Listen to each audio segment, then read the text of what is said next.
Իրանի Իսլամական Հանրապետության զինված ուժերն ուշադիր հետևում են բոլոր տեղաշարժերին։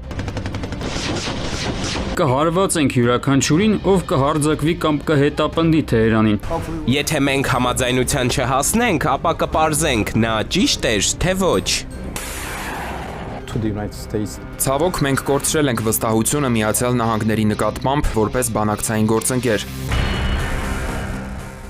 Ինչու է Ամերիկայի Միացյալ Նահանգները շարունակում ճնշում գործադրել Իրանի նկատմամբ, չէ՞ որ նախորդ տարի ամռանը Թրամփը հայտարարեց, որ ռազմաօդային ուժերի հարվածների արդյունքում Իրանի առանցքային միջուկային օբյեկտները ավերվել են։ Թեհրանն էլ հայտարարեց, որ դրանք վերականգնելու ծրագրեր չունի։ Երկու մակարդակում պետք է գնահատել այս գործընթացները։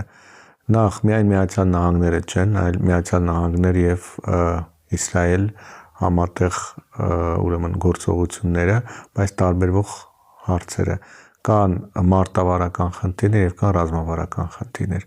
2025 թվականի հունիսյան 12-օրյա պատերազմը լուծեց մարտավարական խնդիրներ, բայց ռազմավարական խնդիրները մնացին չլուծված։ Իսկ ռազմավարական խնդիրները որոնք են, որպիսի վերջնանպատակ որպես Իրանում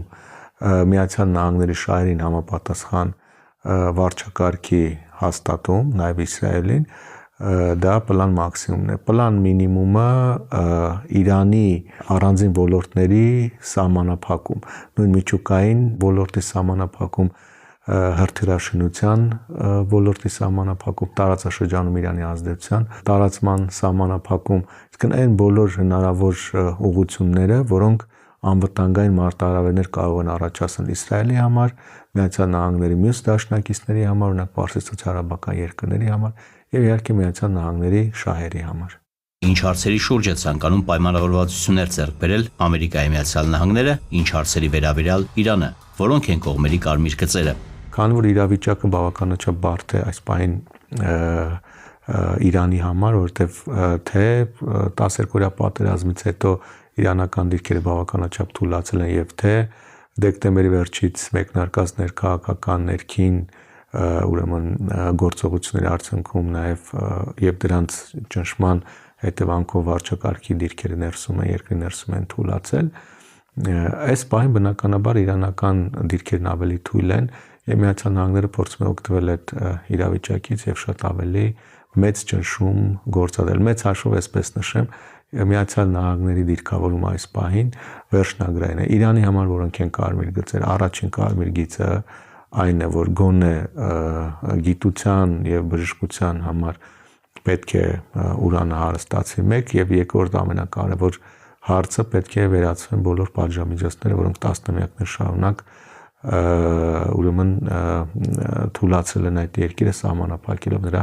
տնտեսական եւ համագործակցային հնարավորությունները։ Ինչպես կարող են զարգանալ իրադարձությունները, եթե Ամերիկայի Միացյալ Նահանգները եւ Իրանը բանակցությունների միջոցով համաձայնության չհասնեն։ Էլի երկու հիմնական սցենար է հնարավոր, նախ որ այդ ռազմական գործողության կամ ուժի սպառնալիքի ազդեցությամբ Միացյալ Նահանգները փորձել է Իրանին այնուամենայնիվ մղել բանակցությունների եւ մղել որպեսզի ընդունի Միացյալ Նահանգների պայմանները։ Երկրորդ Իրանի կողմից ուրեմն այդ պայմանները չկատարելու դեպքում առաջնային որպես պլան սահմանափակ ռազմական գործողությունները, որոնք կարող են բնականաբար նաև ռեզոնանս ունենալ երկրի ներսում, այսինքն ոտքի անել բնակչությանը,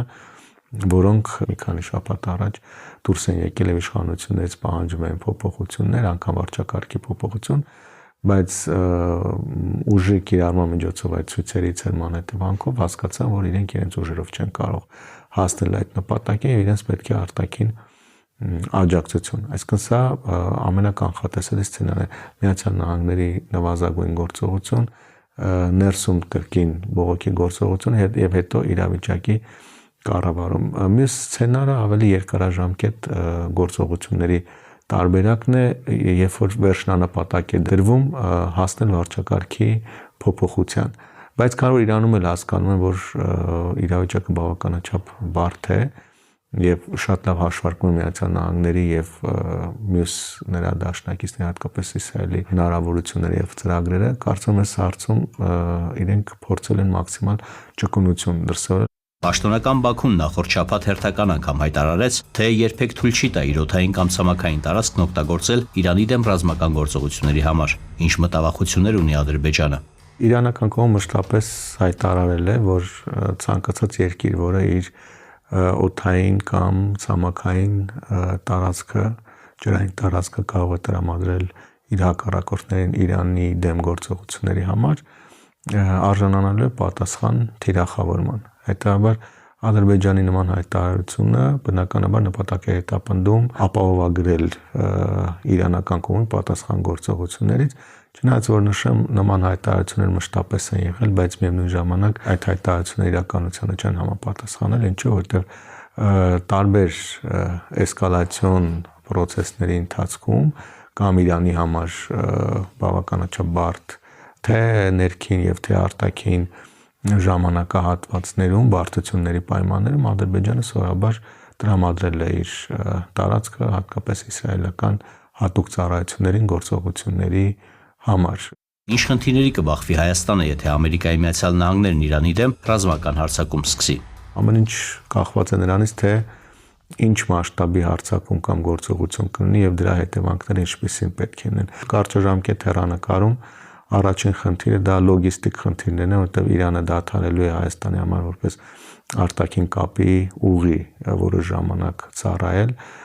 Մյուսը հումանիտար խնդիրներն են, որտեղ ռազմական գործողությունների հետևանքով հնարավոր է փախստականների, նաև մեր հայրենակից իրանահայերի հոսք Հայաստանի Հանրապետությունում դեպի Հայաստանի Հանրապետություն։ Երրորդ խնդիրը բնականաբար իրանահայերի շատ ավելի մեծ հատվածի տեղափոխությունն է Հայաստան, մոտավորապես նույն սցենարով եւ գուցե շատ ավելի մեծ ծավալով, ինչպես Սիրիայի դեպքում տեղ ունեցավ եւ սա եւս խնդիր կարող է լինել։ Սա այսպես կարճաժամկետի դեպքում, իսկ միջնաժամկետի եւ երկարաժամկետի դեպքում դա պայմանավորված է արդեն իրանական զարգացումներից, որքանով կառավարելի կլինեն իրադարձությունները Իրանում, որքանով արագ հանգուցալուծում կլինի, որքանով Իրանում նոր վարչակարգ կամ գործող վարչակարգը կարողանա ուրեմն վերահսկել իրավիճակը երկրի ներսում։ Հնդկաստանը Հայաստան է ուղարկել պինակա կառավարվող հրթիռների առաջին խմբականակը, օրերս էլ մեր երկիրը շամանել այդ երկրի զինված ուժերի պաշտպանության շտաբի պետը։ Արդյոք այս իրադարձությունները Իրանի շուրջ լարվածության հետ առնչություն ունեն։ Չեմ կարծում, որ առնչություն ունեն, այստեղ պարզապես կարծում, որ այդ մատակարարումները պլանային մատակարարումներ են, պարզապես ժամանակային առումով համընկել են, ուրեմն տարածաշրջանում ստեղծված իրավիճակի հետ կապված, կարծում որ դրանց պատվերը հայկական կողմը շատ ավելի վաղ էր ուրեմն հասցեագրել եւ ներկայում պարզապես մատակարարումներն են տեղ ունենում, իսկ ինչ վերաբերում է Հնդկաստանի բարձրաստիճան զինվորականի այցի մասով, կարծում որ այստեղ Հնդկաստանը Հայաստանի Հանրապետությունը դիտարկում որպես կարևոր գործընկեր ռազմական մատակարարումների առումով եւ երկու առումով, հա, քանի որ Հայաստանի համար հատկապես վերջին օգոստոսյան 2025 թվականի օգոստոսյան զարգացումներից հետո մեծանում են հնարավորությունները այլ շուկաներից եւս զենք ձեռք բերելու, Հնդկաստանը փորձում է այսպես Հայաստանի հետ գործընկերությունը զարգացնել, իսկ Հայաստանին պահել որպես իր հիմնական հաճախորդների ցանկում